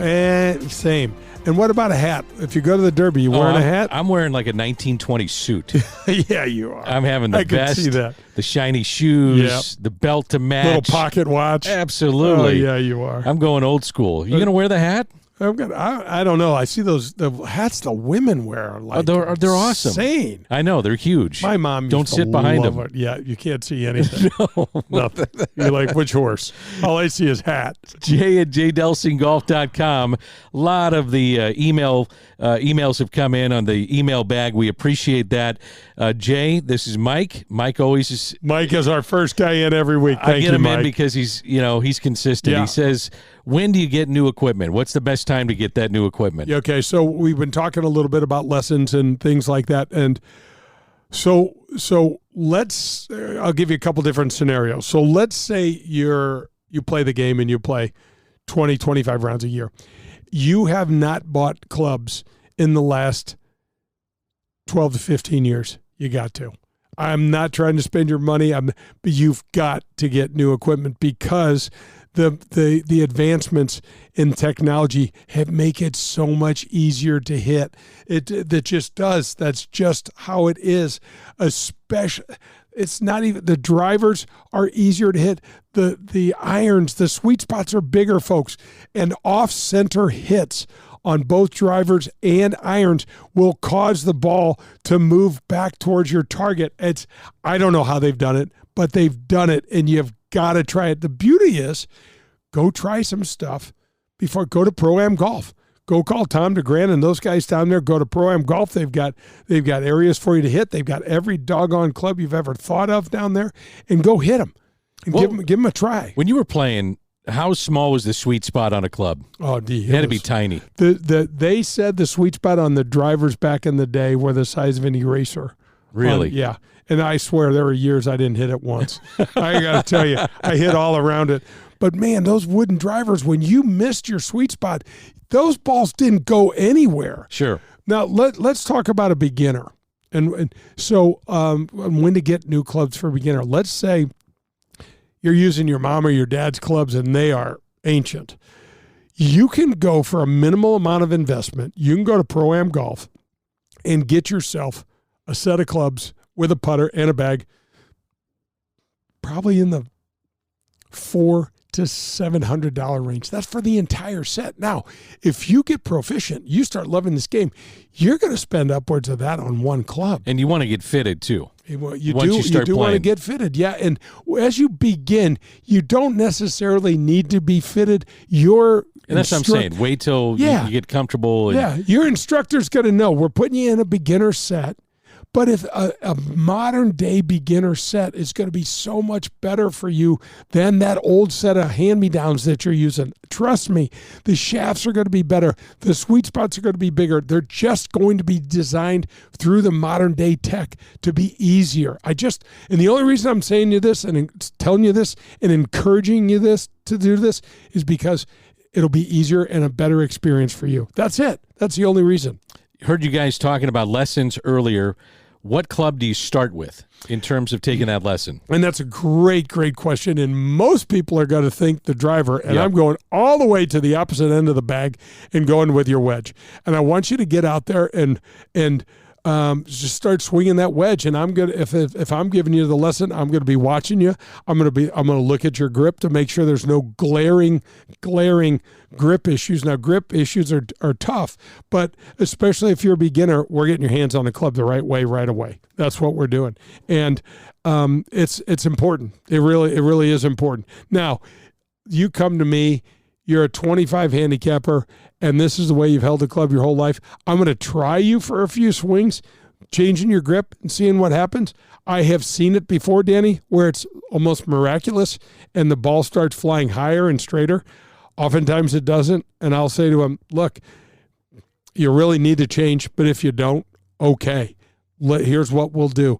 So you're going to have a different sort of compensation. We're going to work on that move and just get you to get into the back of the ball so that you hit the daggone thing solid sometimes and that you can have some fun. You love baseball. Your dad played Major League Baseball. I am curious, when you first grabbed a golf club, how did you grip it? 10 finger, baby. I figured that was it. You knew it. 10 finger D. So you had like a baseball grip on it. Baseball grip. I could hook. That's great. I could hook like you wouldn't believe. I don't think I changed my grip until I was like 16, and I had 10 fingers. My hands were separated. They weren't even touching, and I had both thumbs on the sides of the shaft. Wow. And now, it's... Who taught you to change it? A guy named Ed Griffiths. I started caddying over at Norwood, and he gave me my first. I really only had one lesson until I got into college, and that was when I was 16. And That's unbelievable. He told me to. So no lessons, and that takes you to UCLA. That's what you're telling me. We didn't have a lot of money, and so I was. All I did was play. Yeah. I was a player. I didn't mind practicing. But, man, I was a player. I just loved – you know what? I take that back. When I got to work at Norwood and they let me play after I'd work, I'd go on that range and wear that range out because it was – there were shag balls. I didn't have to go chase them down, and I had this big, beautiful range to hit to. It was really super, super cool. It's amazing. It's an amazing story. When you think about that, you're grabbing it like a baseball bat. And I bring that up because just a quick story, and I know this is your show, but I played with Red Shaindienst one day, and Red just decided to ride with us. It was myself, Mike Shannon, Red Shaindienst. What a group. It was fun, believe me, and got to play a lot of golf with Mike, which was great over the years, played with Red, but it was a really hot day down in Houston. He said, I just want to ride. I just want to ride with you guys and shoot the bull and have a little fun, go have some lunch afterwards. And he said, I'm going to play 18. And we said, great. You guys have a driver for me? Of course we do. He grabs it as a baseball club, and Jay, he probably was I don't know, late 70s, whatever it was, right. close to 80 years old, and knocked it 260 right down the pipe. down the middle. And he said, okay, I'm good. That was it. Oh, yeah, one and done. You know, there's certain, when you, like, and I see this when you play, and I see this with a few folks. When you've been around a sport before, it is a massive advantage. And, okay, the swing is not necessarily similar in all ways, but it is in some ways, Danny. And if you have that hand-eye knack, you know, you played shortstop, you played, you could just tell. It's almost like your hands sit on the club differently or something. You know, it's like when we get to play at the great Bernie Federico. I mean, here's an NHL Hall of Famer. Those hands, you're like, ridiculous. And they're big and they're strong. And you're like, yeah. Well, I'll give you a perfect example. Played a lot of golf with Jose Oquendo. Oh, yeah. And his stance, secret weapon. It was open just like when he was hitting. That's how he hit a golf ball. Wow. It was an open stance. He was a good player too, right? Oh, he was a really good player. Yeah, I've heard a lot of stories really about good player. A lot of stories about him. He loved his game. He loved his golf game on the road, I heard. Oh, we played a lot of golf together. Open stance. First time I saw him hit, I was like, what the hell is going on here? Yeah. I thought, he'd have a normal stance, a normal golfer stance, feet even. Yeah. But he had an open stance. And I'll tell you what, his short game, you talk about hands. Oh. They were unbelievable. Yeah. You know whose hands look great on the golf club is the Wizards when you see Ozzy. Yeah, I bet. He just, you're like, wow. Yeah. That guy, I mean, he and all he's done for the game. What a boon for golf to have a guy like Ozzie Smith helping grow the game in St. Louis and around the country, man. It's a great thing. Guys, heard you talking to Nancy Lopez last week about the metal spikes. Jay, what do you advise in shoes and what you wear now? That's a great question, and I'm so glad you brought that up. So that is a thing, walking on concrete with your spikes when you were a kid. It was absolutely super cool. Even when I was a pro, I kind of liked it when we were still wearing the nails. There's just something about hearing the metal spikes on concrete. It's cool. It's super cool. It's like, here I come. Yep. Like something cool's coming around the corner. No, you didn't like it when you were on the last grouping and had to putt. No, you didn't, because the greens were tore up. Danny, that was a major shocker for me. I played in the last group at the Quad Cities tournament my rookie year, and I was blown away at how bad the greens were. I was like, wow. You get off in the first. Now, give me in the last group all the time because I got a chance to win.